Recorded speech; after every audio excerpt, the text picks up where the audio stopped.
Hello students, welcome back to our YouTube channel class with me. मैं रुचिका, आप लोगों की chemistry educator. Hope you all are doing well. आप लोगों की पढ़ाई भी अच्छे से चल रही होगी। अब तो देख लो, थोड़ा सा ही टाइम रह गया आप लोगों के एग्जाम में। 15 फैब से स्टार्ट है आप लोगों की एग्जाम। तो कैसी चल रही है आप लोगों की तैयारी? तो आज हम लोग केमिस्ट्री का जो 10th क्लास का फर्स्ट चैप्टर है, केमिकल रिएक्शन एंड इक्वेशंस, वो स्टार्ट करने जा रहे हैं। पूरे चैप्टर को हम वन शॉट में कंप्लीट करेंगे, ठीक है? तो बिना टाइम वेस्ट करते हुए let's get started with the video. चलो, चैप्टर का नेम है हमारा केमिकल रिएक्शन एंड इक्वेशंस। सबसे पहले तो हमें मतलब पता होना चाहिए, what is a chemical reaction. Chemical reaction होता क्या है? देखो, केमिकल रिएक्शन क्या होता है? जब एक या एक से ज्यादा सब्सटेंस आपस में रिएक्ट करते हैं और एक प्रोडक्ट का फॉर्मेशन करते हैं। हमें इसे एक एग्जांपल से समझते हैं। सपोज करो ये कोई रिएक्टेंट है ए, ये किसी बी सब्सटेंस के साथ कंबाइन किया और एक नया सब्सटेंस बना सी। तो जो सब्सटेंस रिएक्ट करते हैं ना, उनको हम लोग बोलते हैं reactant.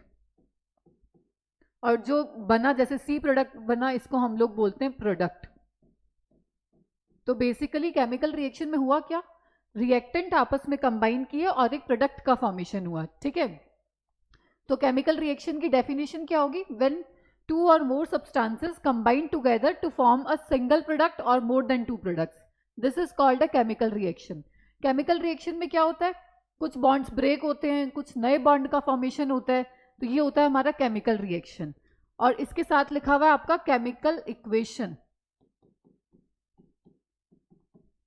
Chemical equation, what is a chemical equation? किसी भी केमिकल रिएक्शन को अगर हम इक्वेशन की फॉर्म में लिखते हैं, फॉर्मूलाज और सिंबल्स की हेल्प से। जैसे छोटे क्लासों में तो हम क्या पढ़ते थे? थ्योरी की फॉर्म में पढ़ते थे। When carbon reacts with oxygen it form carbon dioxide. अब हायर क्लासेस में हम लोग क्या देखते हैं? Carbon reacts with oxygen it forms carbon dioxide. ठीक है, इस फॉर्म में, मतलब फॉर्मूला और सिंबल्स की हेल्प से हम कोई रिएक्शन को लिखते हैं। ये रिएक्टेंट है, ये एरो लगाया और ये प्रोडक्ट बना। और ब्रैकेट में हम इनका स्टेट लिखते हैं, जैसे solid, liquid, gas. Carbon dioxide क्या होता है? गैसियस फॉर्म में होती है। तो इस तरह से बना दिया। ऑक्सीजन गैस हो गया, कार्बन सॉलिड हो गया, इस तरीके से आप बता सकते हो, ठीक है? तो ये इस तरह से किसी भी इक्वेशन को लिखना, इसको हम कहते हैं केमिकल इक्वेशन। Chemical equation. अब आप लोगों को दोनों टर्म्स क्लियर हो गई होंगी, what is the chemical reaction and what is the chemical equation, ठीक है? और एग्जांपल्स बताती हूं मैं आप लोगों को।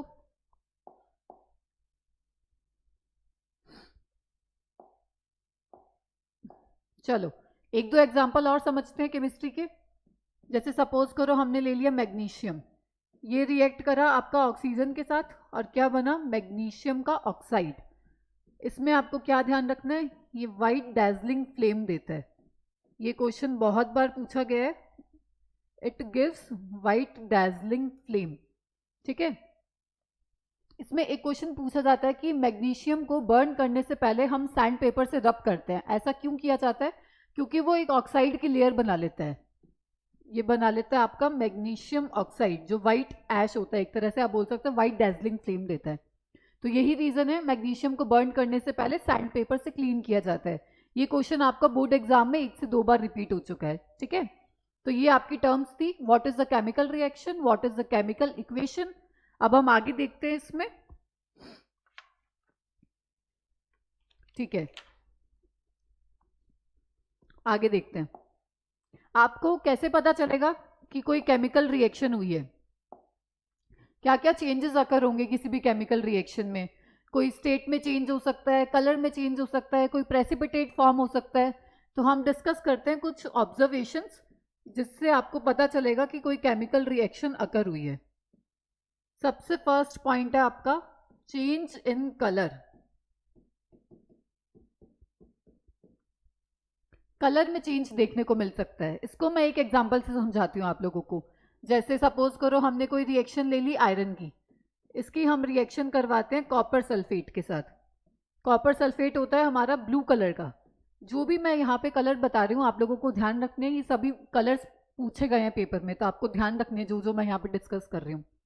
ये इसके साथ रिएक्ट करके क्या बनाएगा? ये FeSO4 के साथ रिएक्ट करके बनाया फेरस सल्फेट और साथ में कॉपर। ये फेरस सल्फेट होता है आपका ग्रीन कलर का। इसमें से क्या हुआ, कलर चेंज देखने को मिला, कोई केमिकल रिएक्शन हुई। कॉपर सल्फेट का ब्लू कलर था, Fe के साथ रिएक्ट करके क्या बनाया, FeSO4 प्लस Cu। FeSO4 होता है आपका ग्रीन कलर का। इसमें से बोर्ड एग्जाम में जो क्वेश्चन आया है वो इस तरीके से पूछा गया था कि why the colour of copper sulphate fades when it react with iron filings.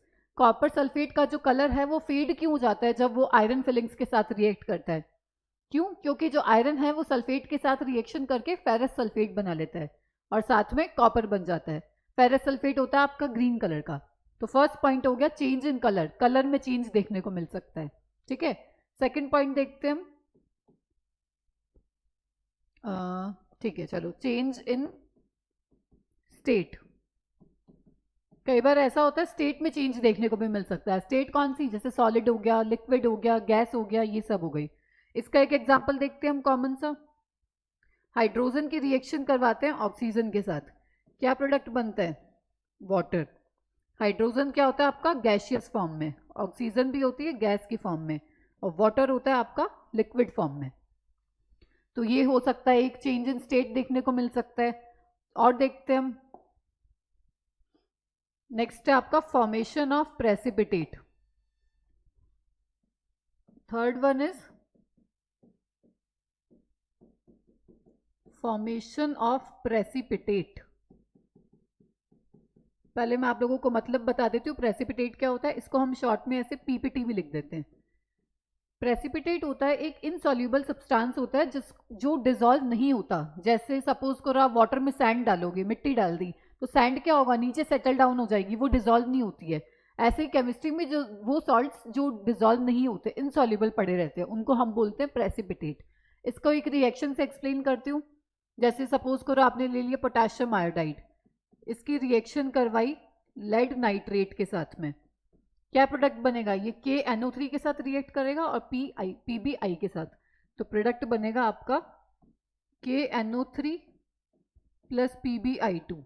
PBI2 जो होता है आपका वो होता है येलो कलर का।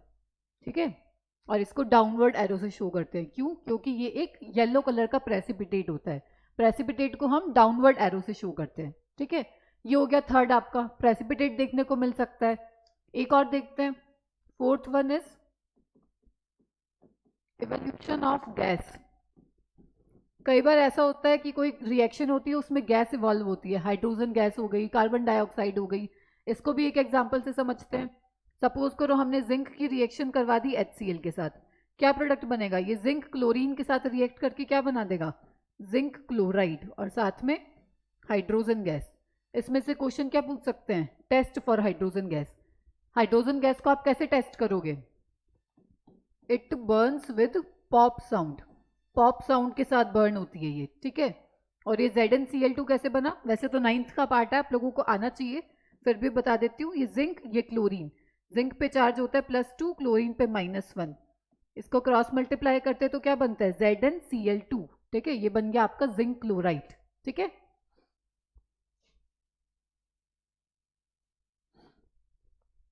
ये हमने 3-4 ऑब्जर्वेशंस देखी। इवोल्यूशन ऑफ गैस हो सकता है, प्रेसिपिटेट फॉर्म हो सकती है, कोई स्टेट में चेंज देखने को मिल सकता है, कलर में चेंज हो सकता है। तो ये कुछ ऑब्जर्वेशंस है कि कोई केमिकल रिएक्शन अगर हुई है तो हमें इन चीज़ों के थ्रू आइडेंटिफाई कर सकते हैं। ठीक है, ये कुछ ऑब्जर्वेशंस थी। इसके बाद हम लोग देखेंगे, हमारा टॉपिक है balancing, balancing of chemical reaction. किसी भी केमिकल रिएक्शन को हम बैलेंसिंग क्यों करते हैं, सबसे पहले तो हमें ये पता होना चाहिए। कोई भी हम टॉपिक पढ़ रहे हैं तो हम क्यों पढ़ रहे हैं, क्या रीज़न है इसका। बैलेंसिंग मतलब नंबर ऑफ एटम्स जितने लेफ्ट साइड में है उतने ही राइट साइड में होने चाहिए। जैसे आप मैथ्स में सॉल्व करते हो ना, LHS इक्वल्स टू RHS, मतलब जितने एटम्स आपके लेफ्ट साइड में प्रेजेंट है उतने ही राइट हैंड साइड में भी। तो केमिस्ट्री में क्या करोगे, एरो से पहले जितने रिएक्टेंट है उतने ही एरो के बाद प्रोडक्ट होने चाहिए, मतलब सेम नंबर ऑफ एटम्स होने चाहिए। यहाँ पे किसकी बात कर रहे हैं हम, सेम नंबर ऑफ एटम्स की। और ये क्यों ज़रूरी है, हमें बैलेंसिंग करना क्यों इंपॉर्टेंट है, तो हम क्या कहेंगे, to follow the law of conservation of mass, law of conservation of mass को फॉलो करने के लिए बैलेंसिंग इंपॉर्टेंट है, और बैलेंसिंग से 2 या 4 नंबर का क्वेश्चन बनता ही बनता है। या तो एक लॉन्ग आंसर टाइप में पूछ लेंगे, उसमें 4 पार्ट्स दे देंगे, या 2 नंबर में 2 रिएक्शंस पूछ लेंगे, किसी भी तरीके से आ सकता है। बैलेंसिंग से क्वेश्चन बनता ही बनता है, ऐसा कभी नहीं हुआ बैलेंसिंग से क्वेश्चन आए, हमेशा 1 या 2 क्वेश्चन पूछे जाते हैं। बिल्कुल बेसिक से स्टार्ट करते हैं। देखो ये हमने लिया मैग्नीशियम, इसकी रिएक्शन करवाई ऑक्सीजन के साथ, क्या बन गया आपका मैग्नीशियम ऑक्साइड। अब सपोज करो हमें इस रिएक्शन को बैलेंस करना है, तो आप कैसे करोगे? देखो यहाँ पे एक मैग्नीशियम है, यहाँ एक मैग्नीशियम है, बैलेंस है मैग्नीशियम, यहाँ 2 ऑक्सीजन है, यहाँ 1 ही ऑक्सीजन है। ऑक्सीजन को हमें बैलेंस करना पड़ेगा, तो हम क्या करेंगे, यहाँ 2 लगा देंगे। अब ऑक्सीजन तो बैलेंस हो गया पर मैग्नीशियम नहीं हुआ, मैग्नीशियम 2 हो गए पर यहाँ तो 1 ही है, तो मैं क्या करूँगी, यहाँ भी 2 लगा दूंगी। अब क्या हुआ, LHS इक्वल्स टू RHS, मतलब जितने एटम्स लेफ्ट हैंड साइड में थे उतने ही एटम्स राइट हैंड साइड में भी है। अब हम इस रिएक्शन को कह सकते हैं कि ये एक बैलेंस रिएक्शन है। ठीक है, एक आधा एग्जांपल और देख लेते हैं हम, आपके NCERT से ही देख लेते हैं, आयरन का देख लेते हैं। चलो एक रिएक्शन और दे रखी है आपके, आयरन की रिएक्शन है वाटर के साथ। ये डायरेक्ट रिएक्शन भी पूछी जा सकती है, इंपॉर्टेंट है कि प्रोडक्ट क्या बनेगा इस तरीके से, Fe3O4 प्लस H2। ट्राई करो, जितने प्रैक्टिस करोगे उतना आपको और क्लियर होता जाएगा। इस रिएक्शन को बैलेंस करना है हमें। Fe कितने हैं 3, यहाँ कितने हैं 1, तो हम क्या करेंगे यहाँ 3 लगा देंगे। ठीक है, ऑक्सीजन कितने 4, यहाँ कितने 1, क्या करा मैंने यहाँ 4 लगा दिया। अब हाइड्रोजन देखो, यहाँ पे 2 है, यहाँ पे कितने हो गए 4 2 जा 8, टोटल 8 हाइड्रोजन है, तो मैं यहाँ पे क्या लगाऊं कि ये 8 हो जाए, 4 4 2 जा 8। अब ये रिएक्शन एक बैलेंस रिएक्शन है। ठीक है, इस तरीके से बैलेंस करनी है। मैं लास्ट में आपको क्वेश्चंस प्रैक्टिस करने के लिए दे दूंगी, आप खुद से ट्राई करके देखना, नहीं हो तो आप कमेंट सेक्शन में पूछ सकते हो। कुछ तरीका इसका यही है, आपको हिट एंड ट्रायल मेथड है, जितना प्रैक्टिस करोगे उतना आपको इजी लगने लगेगा। तरीका यही है सॉल्व करने का, आपको ऐसे ट्राई कर करके देखना पड़ेगा। एटम्स को बैलेंस करना है, सिर्फ जितने लेफ्ट हैंड साइड में है उतने ही एटम्स राइट हैंड साइड में होने चाहिए। ठीक है, ये था आपका balancing of a chemical reaction.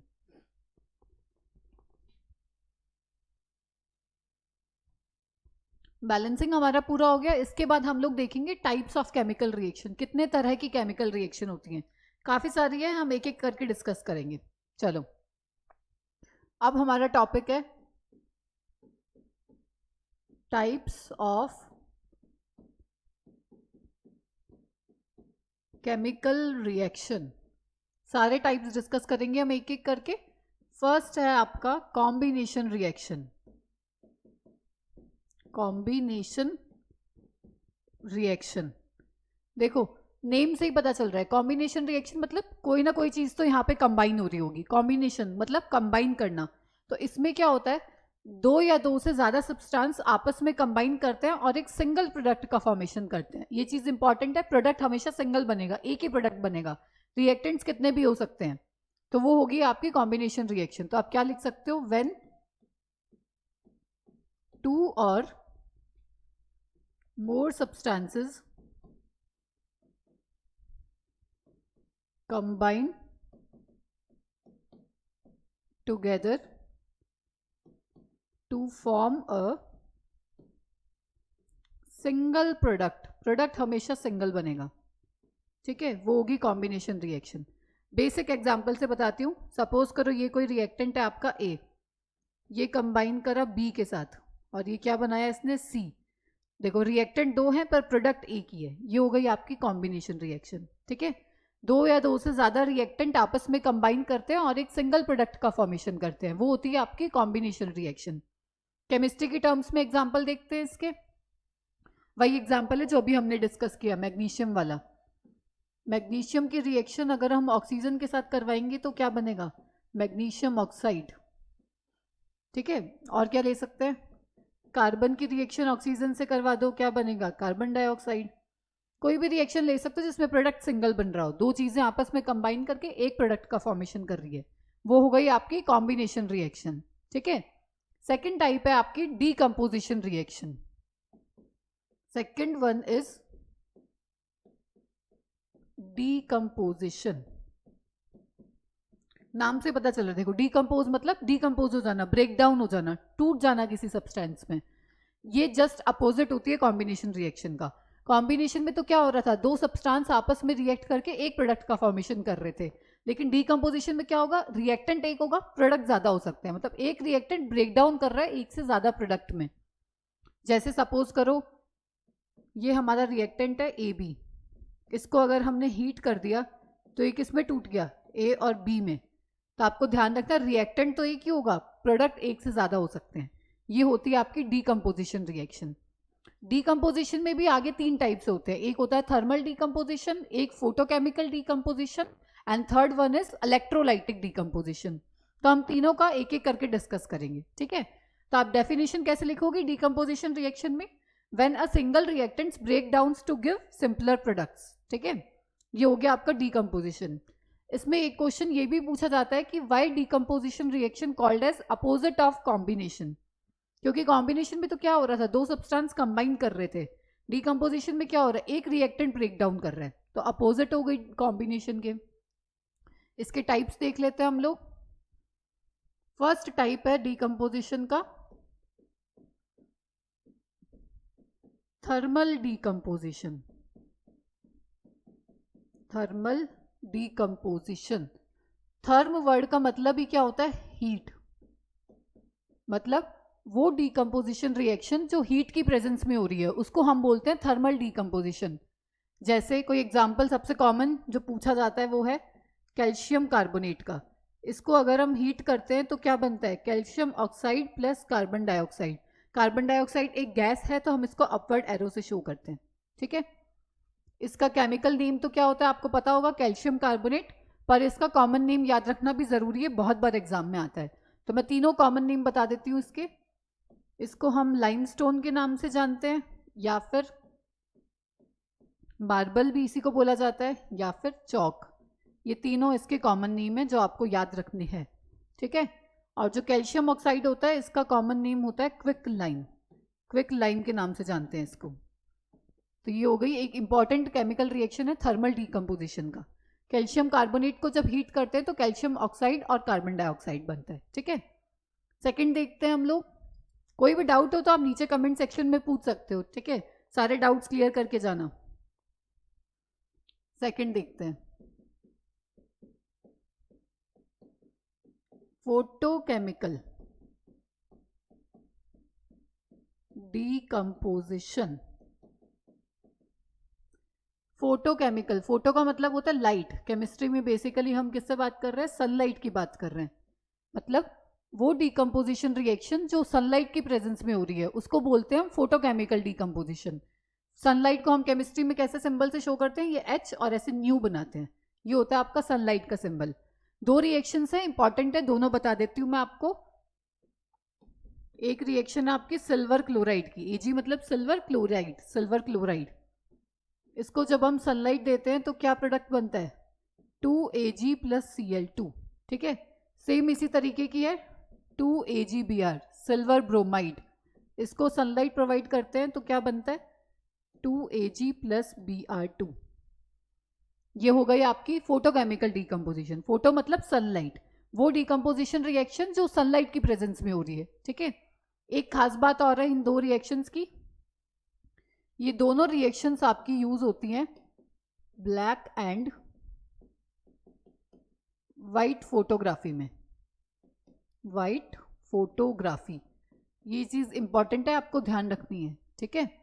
पूछा जा सकता है कि name the two reactions which are used in black and white photography, तो ये दोनों रिएक्शंस हैं, ठीक है, जो ब्लैक और वाइट फोटोग्राफी में यूज होती हैं।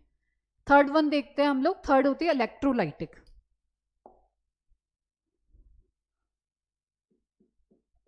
थर्ड टाइप की डीकम्पोजिशन है आपकी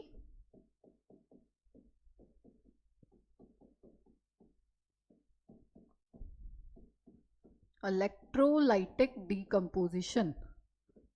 इलेक्ट्रोलाइटिक मतलब जो रिएक्शन इलेक्ट्रिक करंट या बोल सकते हो इलेक्ट्रिसिटी की प्रेजेंस में होती है, वो हो गई थर्मो इलेक्ट्रोलाइटिक डीकम्पोजिशन।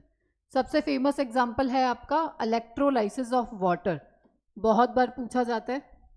क्वेश्चन भी बता दूंगी किस तरह से आया हुआ है बोर्ड एग्जाम में। इलेक्ट्रोलाइसिस ऑफ वाटर, ये वाटर लिया हमने, ऑन पासिंग इलेक्ट्रिक करंट क्या बनेगा, 2H2 प्लस O2 में कन्वर्ट हो जाएगा। ये थी आपकी इलेक्ट्रोलाइसिस ऑफ वाटर की रिएक्शन। पहला क्वेश्चन जो इसमें से पूछा जाता है कि हम इसमें एसिडिफाइड वाटर यूज करते हैं, we use acidified water. Acidified water क्या होता है, जिसमें कुछ परसेंटेज में सल्फ्यूरिक एसिड एडेड होता है, ठीक है।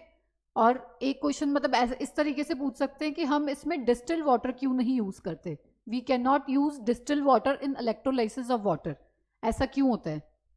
तो इसका रीजन है कि जो डिस्टिल वाटर होता है ना, उसमें फ्री आयंस एब्सेंट होते हैं, यही रीजन है कि हम उसको इलेक्ट्रोलाइसिस में यूज नहीं करते, ठीक है। डिस्टिल वाटर यूज नहीं होता, absence of free ions, absence of free ions, ठीक है। हम एसिडिफाइड वाटर यूज करते हैं, एसिडिफाइड मतलब कोई एसिड प्रेजेंट है, एसिड कौन सा होता है, बेसिकली सल्फ्यूरिक एसिड प्रेजेंट होता है इसमें, ठीक है। और एक क्वेश्चन और पूछा गया था इसमें बोर्ड एग्जाम में, आई थिंक 2018 या 17 के आसपास, ये पूछा हुआ था कि जो दो गैस रिलीज होती हैं वो कौन से इलेक्ट्रोड पे होती है, और जो एक गैस है ना वो डबल अमाउंट में प्रेजेंट होती है, वो गैस कौन सी है और क्या रीजन है। देखो दोनों का सॉल्यूशन बताती हूँ। ऑक्सीजन होती है आपकी एनोड पे और हाइड्रोजन होता है आपका कैथोड पे। एनोड कैथोड आप लोगों को पता होंगे, ठीक है, छोटी क्लासों से पढ़ते आ रहे हो आप लोग। ऑक्सीजन बनता है एनोड पे, ये दोनों वोवल्स हैं, इस तरीके से याद रख सकते हो। ओ के पास ए आएगा, तो एनोड पे बनता है आपका ऑक्सीजन, कैथोड पे बनता है हाइड्रोजन। पहला क्वेश्चन क्लियर हो गया। सेकंड है डबल अमाउंट में कौन सी बनती है, हाइड्रोजन गैस। हाइड्रोजन गैस आपकी डबल अमाउंट में बनती है। देखो यहाँ पे 2 मोल हाइड्रोजन है, यहाँ कुछ भी नहीं लिखा हुआ, तो 1 मोल ऑक्सीजन है। क्यों होता है ऐसा, to follow the law of conservation of mass, balancing के लिए करा है। 2 2 जा 4, 2 2 जा 4, 4 हाइड्रोजन है। To follow the law of conservation of mass, hydrogen is formed in double amount as compared to oxygen. ये दोनों क्वेश्चंस मैंने आप लोगों को बता दिए। तो हमने क्या क्या देख लिया, 3 टाइप की डीकम्पोजिशन थी। पहला थर्मल, थर्म मतलब हीट, जो हीट की प्रेजेंस में हो रही है। Second one is photochemical, photo का मतलब सनलाइट, वो डीकम्पोजिशन जो सनलाइट की प्रेजेंस में होती है। And third one is electrolytic decomposition, मतलब जो इलेक्ट्रिसिटी की प्रेजेंस में होती है। तो ये पूरा था आपका डीकम्पोजिशन रिएक्शन का, ठीक है।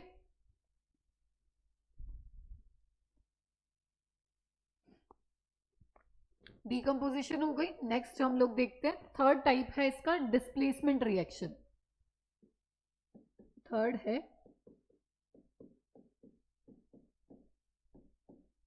Displacement reaction. नेम से पता चल रहा है, डिस्प्लेसमेंट मतलब डिस्प्लेस करना, रिप्लेस कर देना, एक दूसरे की जगह ले लेना, ठीक है। इसको एक बेसिक एग्जांपल से बताती हूँ। जैसे सपोज करो ये रिएक्टेंट है ए और ये रिएक्टेंट है बी और सी, बी सी कंबाइन है और एक ए है।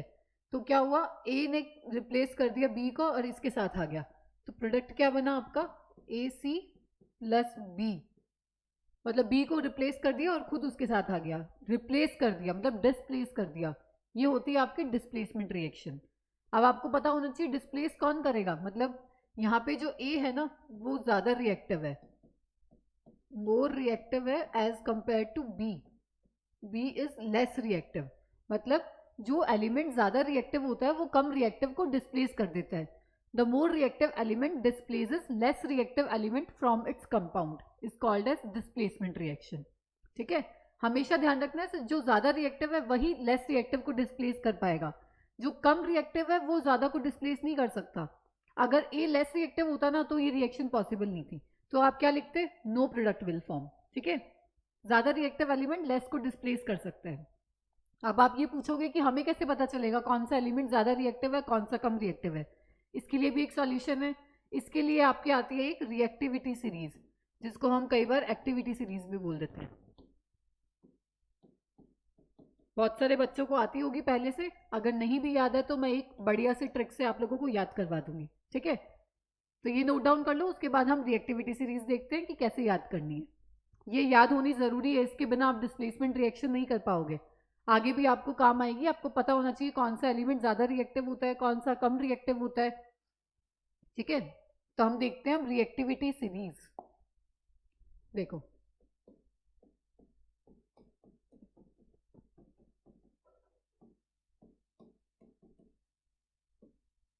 ये रिएक्टिविटी सीरीज का डिक्रीजिंग ऑर्डर बता रही हूँ मैं।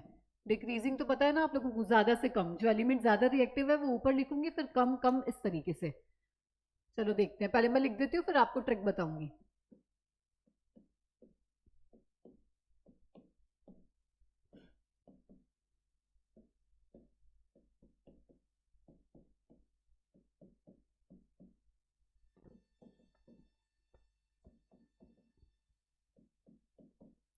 देखो ये सारे एलिमेंट्स इसके ये लाइन सीरीज में ही है, यहाँ पे जगह नहीं थी तो मैंने इसलिए यहाँ पे लिख दिया। ये ऐसे कंटिन्यू सीरीज चल रही है, ठीक है, एक दूसरे के नीचे ही लिखे हुए हैं ये।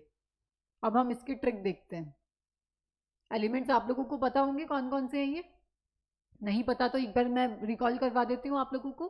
Potassium, sodium, calcium, magnesium, aluminium, zinc, iron, lead, hydrogen, copper, mercury, silver, gold. ठीक है, ये सारे एलिमेंट्स हैं।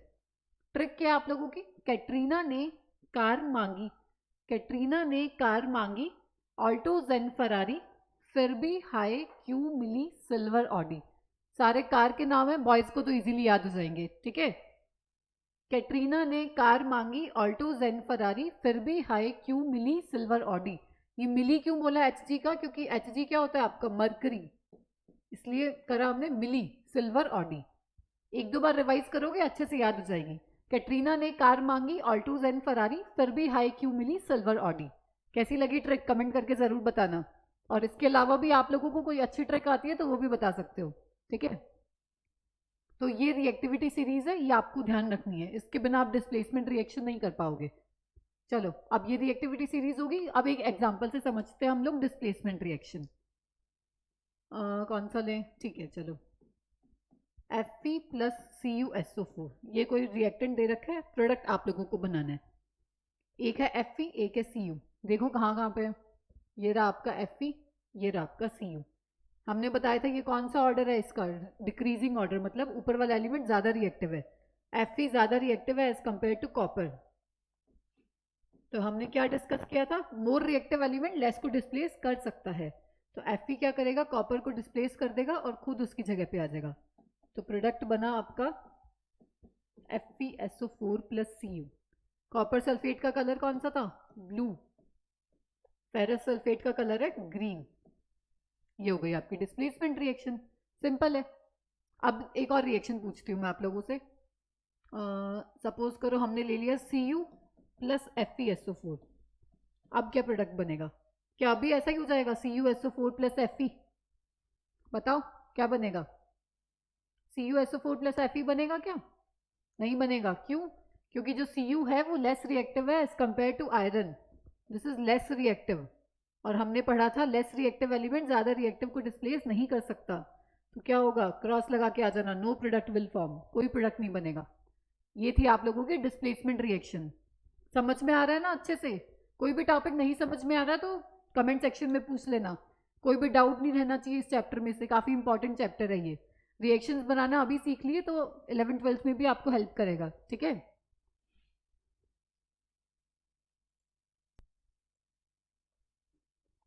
देखो नेक्स्ट टाइप हम लोग डिस्कस करेंगे एक्सोथर्मिक एंड एंडोथर्मिक रिएक्शन। कौन कौन सी है, एक्सोथर्मिक एंड एंडोथर्मिक। इससे भी एक इंपॉर्टेंट क्वेश्चन है जो बहुत बार रिपीट हुआ है बोर्ड एग्जाम में। पहले तो हम दोनों टर्म्स का मतलब समझते हैं।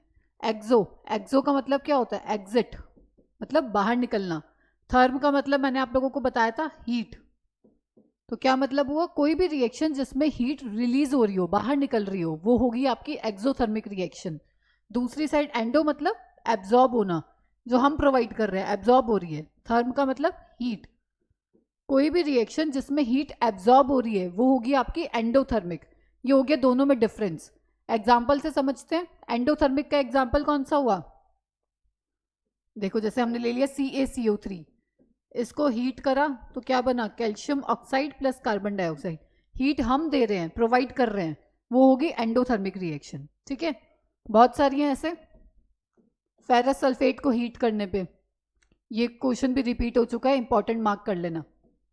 इसी तरह से पूछा हुआ था, फेरस सल्फेट को जब हीट करते हैं तो क्या प्रोडक्ट बनता है, एनसीईआरटी की रिएक्शन है आपकी, क्या प्रोडक्ट बनता है, Fe2O3 plus SO2 plus SO3। इसमें एक चीज ध्यान रखनी है, स्मेल आती है बर्निंग सल्फर की, स्मेल ऑफ बर्निंग सल्फर, ठीक है। ये रिएक्शन इंपॉर्टेंट है, बोर्ड एग्जाम में पूछी गई है। एक चीज ध्यान रखना, मैं इनको बैलेंसिंग अभी नहीं कर रही हूँ, बैलेंसिंग मैंने आप लोगों को सिखा दी है, करके आनी है हमेशा एग्जाम में, चाहे क्वेश्चन में पूछा गया है चाहे नहीं पूछा गया है, बैलेंसिंग आपको करके ही लिखनी होगी, ठीक है। ये हो गई आपकी एंडोथर्मिक। एक्सोथर्मिक देखते हैं, जैसे सपोज करो हमने ले लिया मिथेन, मिथेन का फॉर्मूला होता है CH4, इसकी रिएक्शन करवाई ऑक्सीजन के साथ, क्या प्रोडक्ट बनेगा, carbon dioxide plus water plus some amount of heat is released, heat release हो रही है, प्रोडक्ट साइड में लिखा है, इसलिए ये एक एक्सोथर्मिक रिएक्शन है, ठीक है। सबसे इंपॉर्टेंट रिएक्शन अब लिखती हूं मैं, रेस्पिरेशन, इस पे तो मार्क कर लेना, very very important, very very important, 3 से 4 बार बोर्ड एग्जाम में रिपीट हुआ है, बोर्ड वालों का फेवरेट क्वेश्चन है ये। ऐसे पूछा जाता है, why respiration is considered as an exothermic reaction, जो रेस्पिरेशन का प्रोसेस होता है वो एक्सोथर्मिक क्यों होता है, उसको एक्सोथर्मिक क्यों कंसीडर किया गया है। देखो, जब हम फूड इनटेक करते हैं, खाना खाते हैं, तो क्या मिलता है, glucose. What is the formula of glucose, ये हो गया आपका ग्लूकोज, ये रिएक्ट करता है आपके ऑक्सीजन के साथ, क्या देता है, carbon dioxide plus water plus energy, energy बोल दो हीट बोल दो एक ही बात है। तो इसमें देखो एनर्जी रिलीज हो रही है, प्रोडक्ट साइड में लिखा है मैंने, इसलिए ये एक एक्सोथर्मिक रिएक्शन है। ये क्वेश्चन बहुत बार पूछा जाता है, रिएक्शन अच्छे से रट लेना, अच्छे से ध्यान रखना इसको, कि जो रेस्पिरेशन है वो एक्सोथर्मिक है क्योंकि एनर्जी रिलीज होती है इसमें, और ये रिएक्शन लिख के आनी है। ये फॉर्मूला किसका, आपका ग्लूकोज का, ठीक है। ये हो गई आपकी एक्सोथर्मिक रिएक्शन और ये हो गई एंडोथर्मिक रिएक्शन। डिफरेंस क्लियर है ना दोनों में, एंडोथर्मिक मतलब हीट एब्जॉर्ब हो रही है, हम दे रहे हैं हीट, रिएक्टेंट साइड में लिखा जाएगा। एक्सोथर्मिक मतलब हीट रिलीज हो रही है, प्रोडक्ट साइड में लिखा है। तो ये दोनों में डिफरेंस हो गया आपका एक्सोथर्मिक और एंडोथर्मिक रिएक्शन में।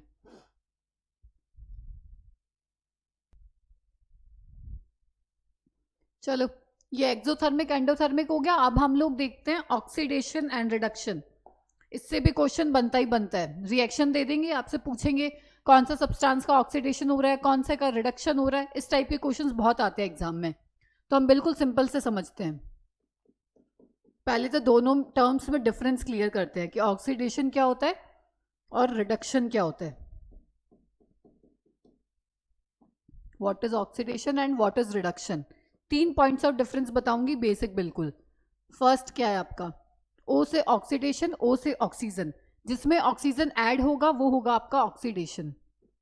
तो आप क्या लिखोगे, addition of oxygen is called as oxidation, और रिडक्शन क्या होगा, इसका just opposite, removal of oxygen. इसमें आप लिख सकते हो रिमूवल ऑफ ऑक्सीजन। ये हो गया पहला पॉइंट ऑफ डिफरेंस। सेकंड देखते हैं, ऑक्सीजन ऐड हो रहा है तो हाइड्रोजन रिमूव होगा, तो सेकंड पॉइंट हो गया आपका रिमूवल ऑफ हाइड्रोजन, जिसमें हाइड्रोजन रिमूव हो रहा हो। हाइड्रोजन इसमें रिमूव हो रहा है तो इसमें क्या होगा, एडिशन ऑफ हाइड्रोजन, दोनों अपोजिट तो है एक दूसरे के।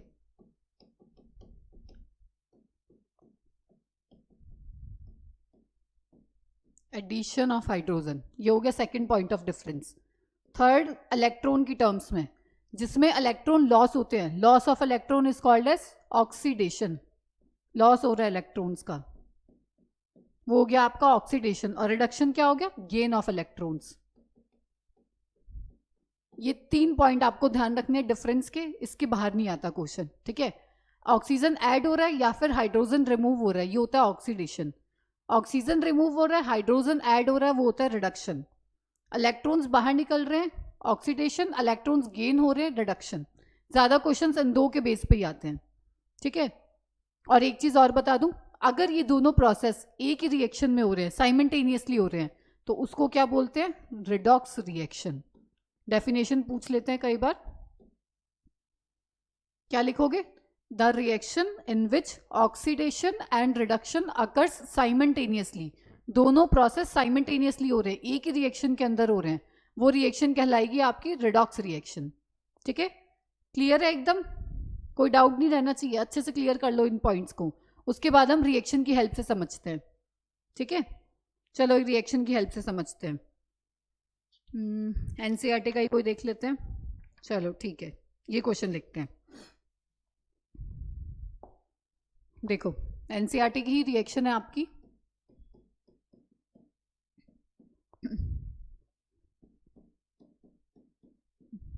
ये ले लेते हैं, और कलर भी ध्यान रखना हो तो रख लेना, कॉपर ऑक्साइड का जो कलर होता है वो ब्लैक होता है, ब्लैक कलर का होता है।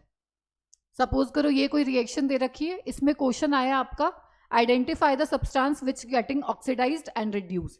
आपको सब्सटेंस पहचानना है किसका ऑक्सीडेशन हो रहा है, किसका रिडक्शन हो रहा है। चलो देखते हैं, ये क्या है आपका कॉपर ऑक्साइड, कॉपर ऑक्साइड से क्या बन रहा है कॉपर, CuO से क्या हुआ Cu, क्या चेंज दिख रहा है, ऑक्सीजन बाहर निकल रहा है, removal of oxygen is reduction, तो रिडक्शन हो रहा है आपका,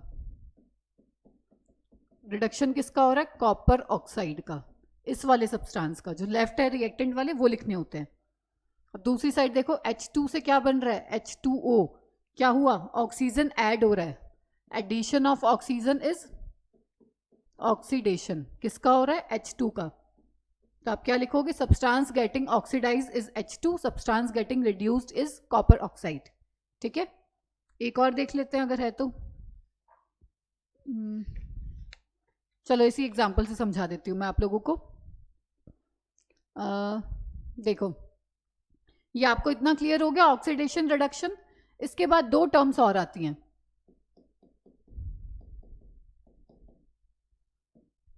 ऑक्सीडाइजिंग एजेंट और सेकंड होता है आपका रिड्यूसिंग एजेंट। ये दोनों वर्ड्स भी आपको क्लियर होने चाहिए, व्हाट इज ऑक्सीडाइजिंग एजेंट और व्हाट इज रिड्यूसिंग एजेंट। बिल्कुल बेसिक हिंदी लैंग्वेज में बता रही हूँ मैं आपको। ऑक्सीडाइजिंग एजेंट वो एजेंट होता है जो सामने वाले एटम को तो ऑक्सीडाइज करता है और खुद रिड्यूस हो जाता है, मतलब which oxidise other and itself get reduced. देखो which oxidise others and itself gets reduced, खुद रिड्यूस हो जाएगा।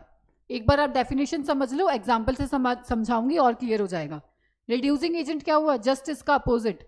रिड्यूसिंग एजेंट वो एजेंट होता है जो सामने वाले एटम को रिड्यूस करता है और खुद ऑक्सीडाइज हो जाता है। तो आप क्या लिखोगे which reduce others and itself get oxidized, बस वर्ड चेंज कर देना है। ये हो गया आपका रिड्यूसिंग एजेंट। इसी एग्जाम्पल से समझते हैं वापस, क्या रिएक्शन थी।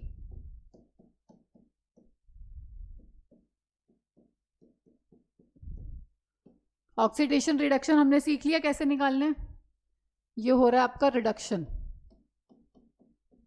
और ये था ऑक्सीडेशन। और ऑक्सीडाइजिंग एजेंट रिड्यूसिंग एजेंट ध्यान रखना है, तो एक छोटी सी ट्रिक है आपकी, जिसका ऑक्सीडेशन हो रहा होता है वो कहलाता है रिड्यूसिंग एजेंट और जिस सब्सटेंस का रिडक्शन होता है वो कहलाता है ऑक्सीडाइजिंग एजेंट। उल्टा कर देना है, ठीक है, इतना ध्यान रखना, चारों चीजें क्लियर हो जाएंगी। क्वेश्चन इस तरीके से आता है, कोई भी रिएक्शन दे देंगे, पूछ लेंगे substance getting oxidize, reduce, oxidizing agent, reducing agent, चारों बताने आपको एक ही रिएक्शन में। ऑक्सीडेशन रिडक्शन हमने सीख लिया, इसका रिडक्शन हो रहा है तो ये क्या कहलाएगा ऑक्सीडाइजिंग एजेंट, सिंपल। इसका ऑक्सीडेशन हो रहा है ये कहलाएगा रिड्यूसिंग एजेंट, खत्म। इतना ही करना है आपको।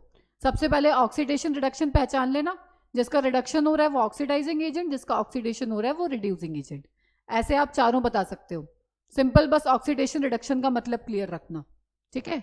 ये हो गया आपका oxidation reduction, oxidizing agent, redox reaction, reducing agent, सब क्लियर हो गया, ठीक है।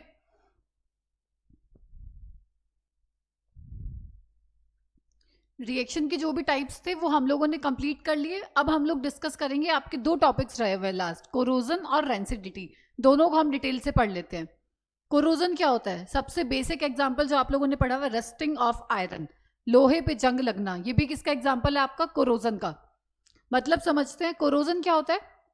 इसमें क्या होता है, जो मेटल होता है ना आपका, वो क्या करता है, एनवायरनमेंट में जो भी ऑक्सीजन या वाटर वेपर्स वगैरह प्रेजेंट होता है ना, उसके साथ रिएक्ट कर लेता है और कोरोड हो जाता है, डिग्रेड हो जाता है, ऐसे बोल सकते हो आप।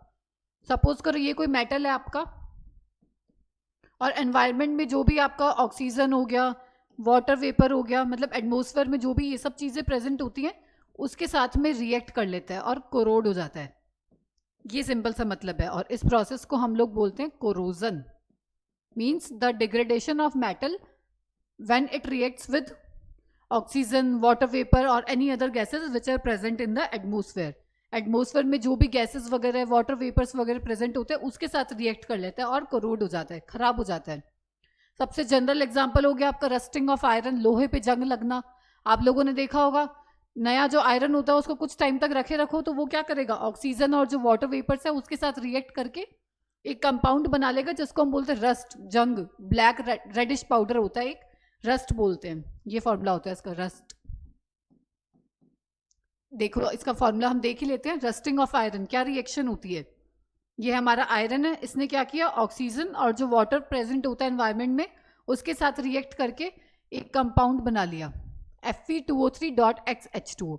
अच्छे से ध्यान रखना है आपको, Fe2O3.XH2O। एक्स मतलब क्या है, नंबर ऑफ वाटर मॉलिक्यूल्स, कितने भी हो सकते हैं, ठीक है। इसको बोलते हैं हम रस्ट। कैसा होता है, रेडिश कलर का पाउडर होता है, जिसे हम रस्ट बोलते हैं, ठीक है। ये हो गया आपका कोरोजन, रस्टिंग ऑफ आयरन। और कौन सा एग्जाम्पल है, जैसे सिल्वर, चांदी होती है जो आपकी Ag जिसका फॉर्मूला होता है, वो क्या होती है, कुछ टाइम बाद पड़े पड़े ब्लैक होने लगती है। आप लोगों ने देखा होगा, पायल वगैरह हो गई, रिंग होती है जो चांदी की, आप कुछ टाइम तक नॉर्मल छोड़ दोगे वो काली पड़ने लगेगी। वो क्यों होता है, वो भी कोरोजन का मतलब पार्ट है। आयरन जो होता है ना, वो हाइड्रोजन सल्फाइड से रिएक्ट करता है बेसिकली। हाइड्रोजन सल्फाइड से रिएक्ट करके एक कंपाउंड बनाता है आपका Ag2S, सिल्वर सल्फाइड, जो कि होता है आपका ब्लैक कलर का। तो यही रीजन है कि जो चांदी होती है वो भी पड़े पड़े ब्लैक होने लगती है ड्यू टू कोरोजन, ठीक है। रिएक्शन आपको याद रखने की जरूरत नहीं है, आप थोड़ा सा ध्यान रख सकते हो। हाइड्रोजन सल्फाइड से रिएक्शन करके बना लेता है Ag2S, जो कि होता है आपका ब्लैक कलर का, ठीक है।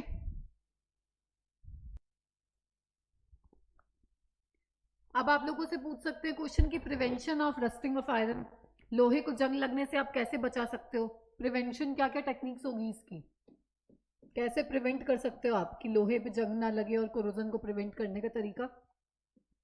फर्स्ट वन है बाय पेंटिंग।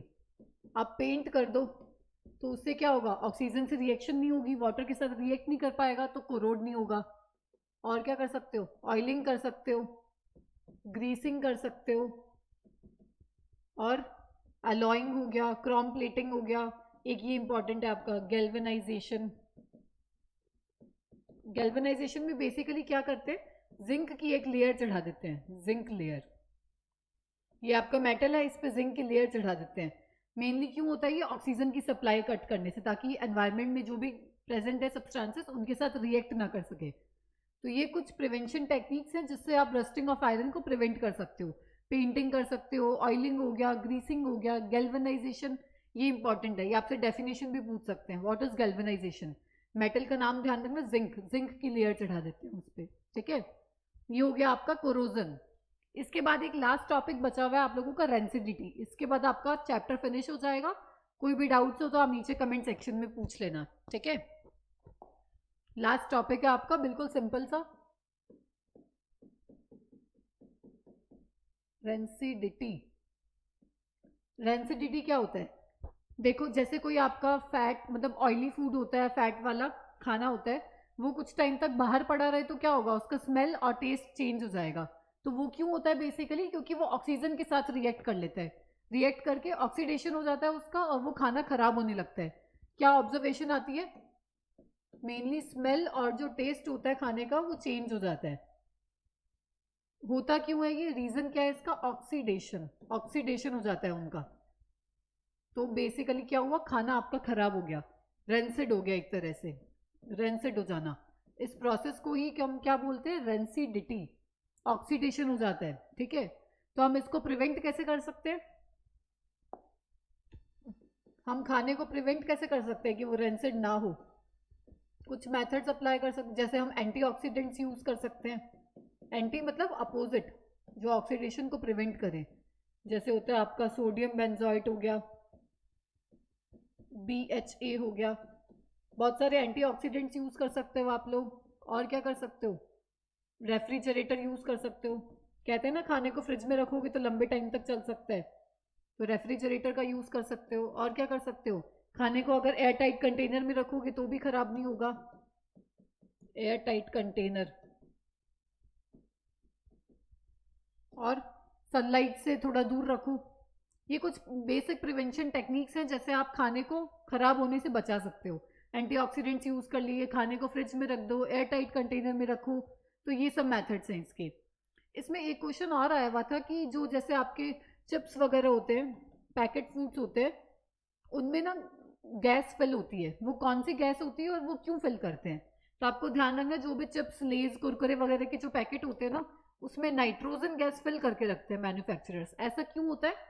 ताकि हम उसको लंबे टाइम तक प्रिजर्व करके रख सके, ऑक्सीडेशन ना हो, खराब ना हो वो चिप्स। तो इसलिए वो क्या करते हैं, नाइट्रोजन गैस को नाइट्रोजन गैस फिल करके रखते हैं, रेंसिडिटी से प्रिवेंट करने के लिए। ठीक है।